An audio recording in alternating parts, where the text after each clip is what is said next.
Well, Robin Hood Jr. is a recovering prickaholic.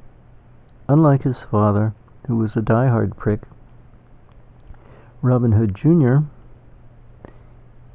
is recovering from the legacy that his father left behind. Robin Hood Sr., who left a legacy for Robin Hood Jr. to walk in his footsteps, but he doesn't follow them completely. A little modified. So the modification is this. First of all, I made a boo-boo. I didn't use 7% iodine tincture in alcohol. Good grief, no. It was 2% in a water base. Be that as it may, the iodine on the head of the penis evaporated quite rapidly, but the burn on the inside lingered for more than a day. It's still there with me right now.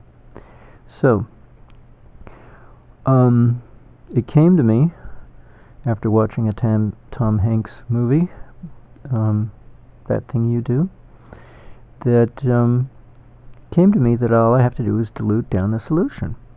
So I have at least one empty eyedropper bottle. Well, it was filled with soap, but I emptied it out and rinsed it, and it's air drying at the moment. So what I'm going to do is put 1 drop of the 2% water-based tincture of iodine into that, fill it up with distilled water. It's only a 1 ounce sized eyedropper bottle. It's not very large. That'll dilute down the drop by a factor of at least 500. I can't remember what the proportion is. And I'll try that. I'll wait a few days or whatever. When I get up the courage, I'll try that. And if it's too strong, I'll take the eyedropper out with a little bit of fluid in it. And unless I can find another eyedropper bottle, dump the contents of that one, empty out 1 drop from the eyedropper back into the bottle, dump out the remaining, squirt out the remaining fluid of the eyedropper, and then fill up the bottle with distilled water, and this time it'll be a second dilution. So, like homeopathic dilutions, I'll just keep diluting until I find the right happy compromise that I can live with. Because I'm not going to go to the trouble of wrapping up my penis in a wet gauze. I don't want to go back to that old routine again. If it can't be done by a natural foreskin, there's no point in doing it artificially. But I still have to carry on. I have to continue with what I started. It has to be very, very, very, very weak, what I put in my urethra. It has to be so weak that I can live with it, live with the consequences, and not have to keep worrying about my urethra closing up, shutting down, and stopping up the flow of urine in a painful way when it reopens. And yet I can still use 7% alcohol-based iodine tincture on my toenails because they love it. They can tolerate it.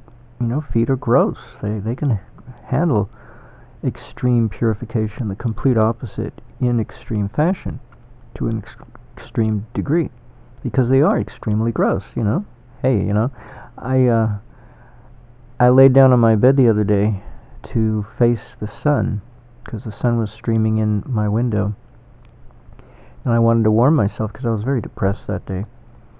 So I put my head where my feet usually are, and I pulled away the covers, so there I was, and it stunk.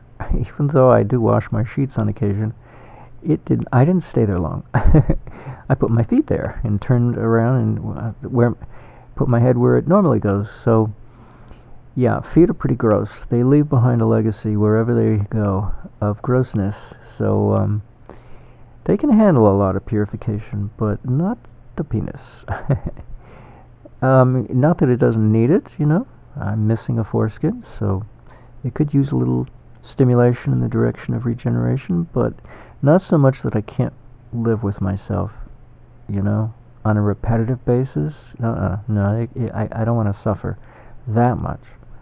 A little bit, okay, but it's got to be bearable. It's got to be tolerable.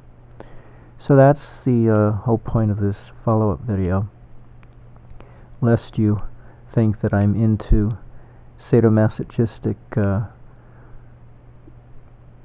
protocols for health. No. It has to be convenient, which kind of supersedes tolerable, or subsumes, not supersedes. No, tolerable supersedes convenient.